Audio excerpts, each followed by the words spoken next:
नमस्कार, अनसुनी आवाज में आपका स्वागत है। यही खेत हैं जहां किसान अपना खून पसीना एक कर फसलों को उगाता है। ये फसल हम सबका पेट भरती हैं, लेकिन यही किसान पिछले 1 साल से दिल्ली बॉर्डर पर आंदोलनरत है। 3 कृषि कानूनों को वापस लेने की मांग और न्यूनतम कृषि मूल्य लागू करने की मांग को लेकर आंदोलन चला रहे किसानों का आक्रोश पूरे देश में बढ़ता चला जा रहा है। तराई ऊधम सिंह नगर जनपद में भी किसानों का गुस्सा अपने चरम पर है। लखीमपुर खीरी की घटना के बाद किसान आंदोलन के तेवर लगातार तीखे हो रहे हैं। केंद्र सरकार किसानों से बात करने के मूड में नहीं है। उसने अपना रुख साफ कर दिया है कि कृषि कानून किसी भी कीमत पर वापस नहीं होंगे। किसान भी पूरे मूड में हैं और दिल्ली बॉर्डर से उन्होंने अपने आंदोलन को गांव, देहात और कस्बों में भी फैलाना शुरू कर दिया है। तराई के भीतर जनपद ऊधम सिंह नगर में भी गांव कमेटियां बन रही हैं। कस्बों में लगातार विरोध प्रदर्शन, धरना, जुलूस किए जा रहे हैं। जनपद ऊधम सिंह नगर के तमाम किसान संगठनों ने स्पष्ट किया है कि भाजपा के नेता, मंत्री और विधायक अब गांव में नहीं घुस पाएंगे। अगर उनको गांव में घुसना है और 2022 के चुनाव में वोट हासिल करना है तो चुनाव से पहले कृषि कानूनों को वापस लिया जाना चाहिए। तराई जनपद ऊधम सिंह नगर में 9 विधानसभा सीट हैं, जिसमें से 8 पर इस समय भाजपा का कब्जा है। मुख्यमंत्री पुष्कर सिंह धामी खटीमा से हैं और 2 कैबिनेट मंत्री गदरपुर से अरविंद पांडे जी और बाजपुर से यशपाल आर्या जी कैबिनेट मंत्री भाजपा की ओर से हैं। तराई में किसानों की बहुतायत है और किसानों का जो सामंजस्य है वो व्यापारियों के साथ, छात्र नौजवानों के साथ, आम लोगों के साथ लगातार बना हुआ है। तमाम वर्ग किसान आंदोलन से अपनी सहमति बनाए हुए हैं और ट्रेड यूनियन ने भी किसान आंदोलन को अपना समर्थन दिया है। व्यापारी वर्ग भी किसान आंदोलन को समर्थन दे रहा है। इससे लगता है कि 2022 का जो विधानसभा चुनाव है वो भाजपा के लिए जरूर जनपद ऊधम सिंह नगर तराई में मुश्किलें खड़ी कर सकता है। आज इसी विषय पर चर्चा करते हैं। लखीमपुर खीरी में हुए बीभत्स कांड से तराई जनपद ऊधम सिंह नगर के किसानों में गहरा आक्रोश है। केंद्र व उत्तर प्रदेश सरकार के खिलाफ जनपद में जगह जगह धरना प्रदर्शन व आक्रामक विरोध हो रहा है। कांग्रेस और आम आदमी पार्टी के साथ साथ कई सामाजिक व व्यापारिक संगठन भी किसानों का समर्थन कर रहे हैं। तराई के किसान संगठनों ने अब भाजपा के खिलाफ खुलकर मोर्चा खोल दिया है। ऐलान किया है कि ऊधम सिंह नगर में भाजपा के विधायकों, मंत्रियों व नेताओं के कार्यक्रम का ठोस विरोध किया जाएगा।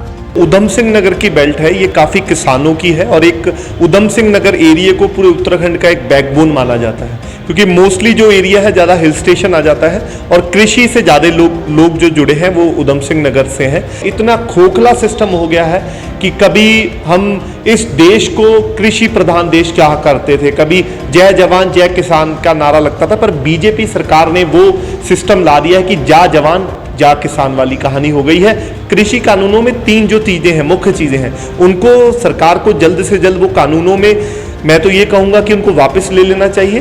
कृषि को आप बेचने निकले हैं, पूरा देश बेच दिया आपने, अब आप जमीनों की बात, जमीन नहीं बिकने देंगे भाई साहब, क्योंकि ये आंदोलन जो सिंगू बॉर्डर, तमाम बॉर्डर जो चल रहे हैं, अब ये बॉर्डरों से हटके अपने तहसील लेवल तक बढ़ गया है आंदोलन।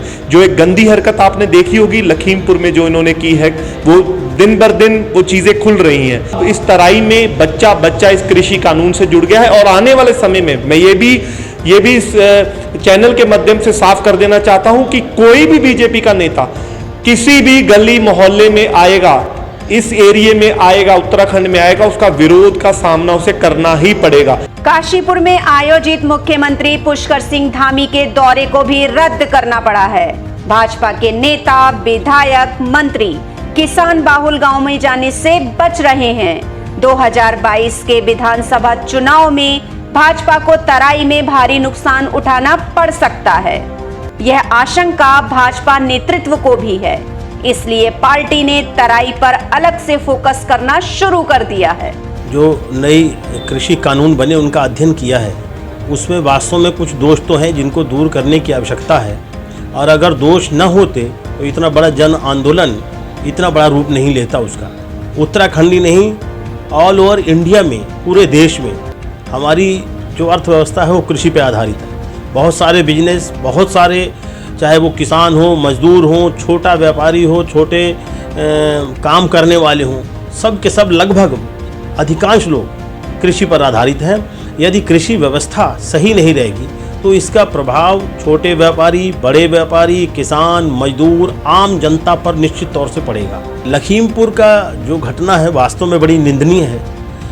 वो मंत्री हो या मंत्री पुत्र हो, अगर मंत्री पुत्र ने भी कोई गलत काम किया है तो निश्चित तौर से उसका सिंबल या लेबल मंत्री पर जाता है। मेरी तो अपील है समस्त राजनीतिक, सामाजिक, धार्मिक संगठनों को और मजबूती से इसके कृषि कानूनों के खिलाफ, जो घटना लखीमपुर हुई है इसके खिलाफ आवाज़ उठानी चाहिए और इसका विरोध करते हुए जो भी दोषी हों उनको सजा मिलनी चाहिए। अगर किसान के साथ में अन्याय हो रहा है तो निश्चित तौर से इसका खामियाजा भारतीय जनता पार्टी को भुगतना पड़ेगा। और मैं समझता हूँ कि तराई की 9 सीटों में से 1 सीट भी इस बार भाजपा को मिलने वाली नहीं। 3 कृषि कानूनों की वापसी व न्यूनतम कृषि मूल्य गारंटी कानून बनाने की मांग को लेकर देश की राजधानी दिल्ली के बॉर्डर पर किसान पिछले 1 साल से आंदोलनरत हैं। उत्तराखंड में तराई जनपद ऊधम सिंह नगर आंदोलन का गढ़ बन चुका है। तराई के किसान बड़ी तादाद में आंदोलन के साथ हैं। लखीमपुर खीरी हादसे के बाद किसानों का गुस्सा भाजपा की केंद्र व राज्य सरकारों के खिलाफ बढ़ गया है। 2022 के चुनाव के मद्देनजर जहां राजनीतिक दलों ने कमर कस ली है, वहीं किसानों ने भी अब खुला ऐलान किया है कि वे तराई से भाजपा को खदेड़ कर ही दम लेंगे। तराई में किसान आंदोलन शहर से गांव और कस्बों की ओर रुख कर चुका है। तराई की अगर आप भौगोलिक स्थिति देखें तो तराई जो है वो किसान बाहुल्य क्षेत्र है और जिस समय किसान आंदोलन ये स्टार्टिंग हुई, पंजाब से स्टार्टिंग हुई, तो उस समय इसकी डेप्थ कितनी होगी ये इसका अंदाज़ा लगाना मुश्किल था।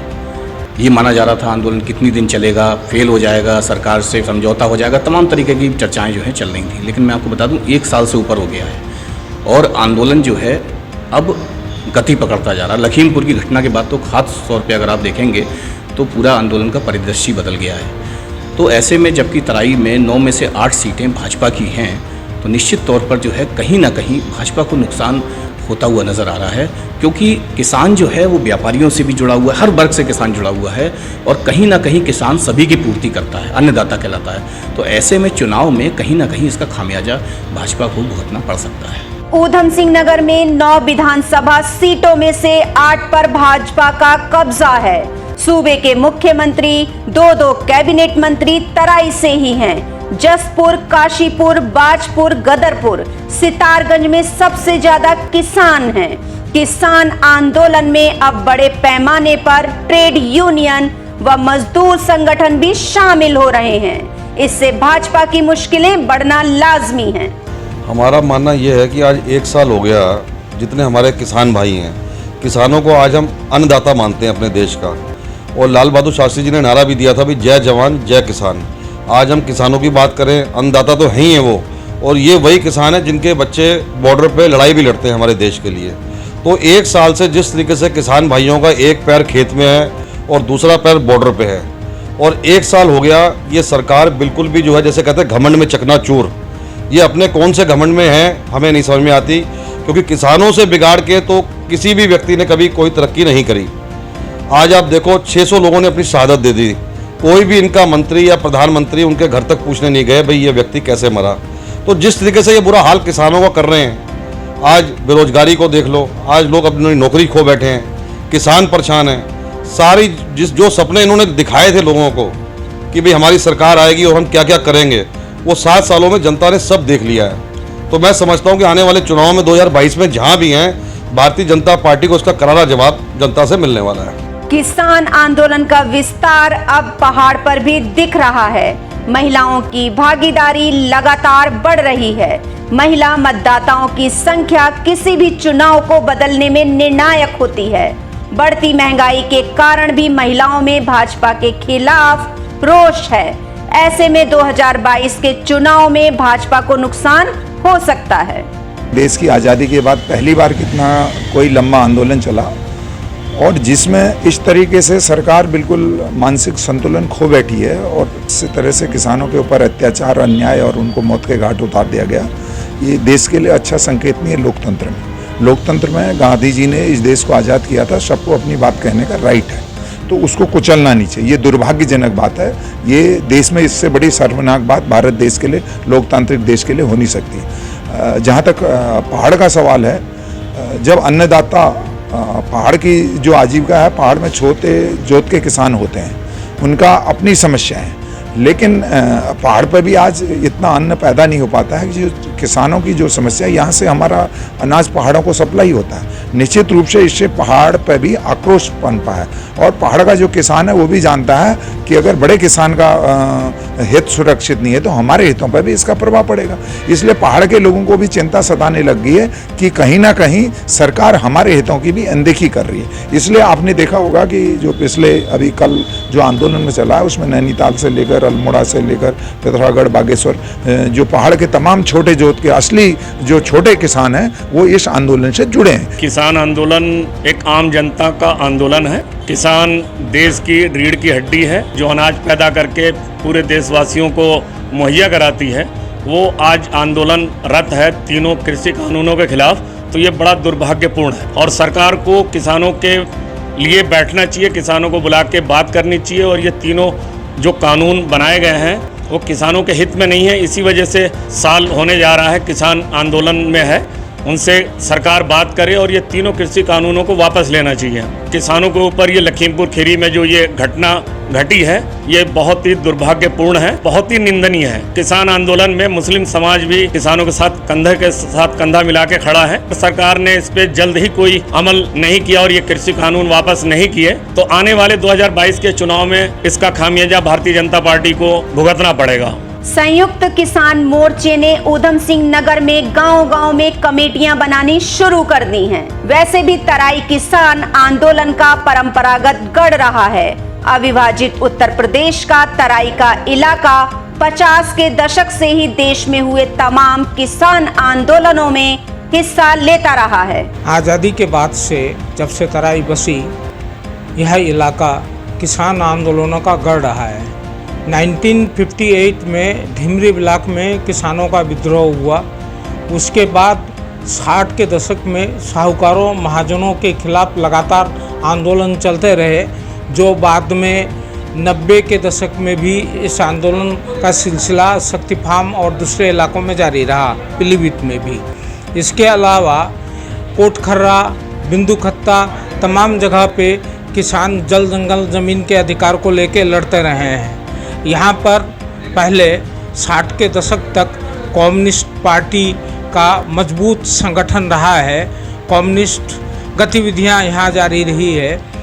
अब जो किसान आंदोलन देश भर में चल रहा है, उसमें तराई के किसान बढ़ चढ़कर भाग ले रहे हैं। पहले से ही तराई आंदोलित है, किसान सड़क पर उतर गए हैं। इसके साथ साथ कारोबारी, व्यापारिक संगठन, सामाजिक संगठन, राजनीतिक दल, आम आदमी पार्टी और कांग्रेस पार्टी किसानों के साथ मोर्चाबंद हैं। भाजपा नेताओं की हालत बहुत ख़राब है और इसका असर, इसका खामियाजा भाजपा को भुगतना पड़ेगा। गांव-गांव में भाजपा के बॉयकॉट की तैयारी हो रही है। अगले विधानसभा चुनाव में जैसा कि गाँव में भी चर्चा हो रही है, किसान भाजपा का बैंड बजा दें। डेट में जो किसान आंदोलन चल रहा है, जो देशव्यापी हो चुका है और सरकार इस पर कहीं भी सोचने को तैयार नहीं हो रही है, तो इसमें निश्चित रूप से नागरिक हित में, जनता के हित में हम लोगों की ढेर सारी समस्याएं जुड़ी हुई हैं। और आपके संज्ञान में डालना चाहूँगा आपके चैनल के माध्यम से कि इसी तरह से मजदूर बिल भी लाया गया, जिसमें 44 हमारे लेबर लॉ बनाए गए थे और तमाम संघर्षों के बाद बनाया गया, तो उसको भी सरकार ने ला के अचानक समाप्त करते हुए 4 कोड बिल ला दिया इसमें। तो निश्चित रूप से दमन का काम ये चल रहा है। और मजदूर यूनियन, जितनी भी हमारे ट्रेड यूनियन महासंघ हैं, चाहे इंटक हो, एटक हो, सीटू हो, HMS हो, सभी संगठनों ने इस आंदोलन को, किसान आंदोलन को चढ़ बढ़ के हिस्सा लेना शुरू किया है। आप देख सकते हैं कि ट्रेड यूनियन के साथ जो हुआ, यूनियन के जो मजदूरों के साथ जो हुआ, संगठित क्षेत्र के साथ जो हुआ, अब किसानों के साथ जो हो रहा, बहुत ही तेजी के साथ ये आंदोलन गांव तक पहुंच गया, संगठित क्षेत्र तक पहुंच गया, किसानों तक पहुंच गया है, जिसकी परिणति ये रही है कि सरकार अब परेशान है। और तराई क्षेत्र में आने वाले समय में जो तराई क्षेत्र है, तराई क्षेत्र में जितनी विधानसभाएं हैं, ये चाहे उत्तराखंड से सटा हुआ हो, यूपी हो, इन तराई क्षेत्र में बहुत ही नुकसान होगा भाजपा को। भाजपा के खिलाफ कार्रवाई, ये लोगों का आक्रोश व्याप्त हो रहा है। जो कल तक भाजपा के साथ थे, अब तो भाजपा कार्यकर्ता भी कहने लगे कि सरकार ये गलत कर रही है, दमन नहीं करना चाहिए, उसको बैठ के बात करनी चाहिए। ऊधम सिंह नगर की 9 सीटों पर लगभग 12 लाख मतदाता हैं, जिनमें से तकरीबन 35% किसान हैं। 15 से 20% मतदाता किसानों से सीधे तौर पर जुड़े हुए हैं।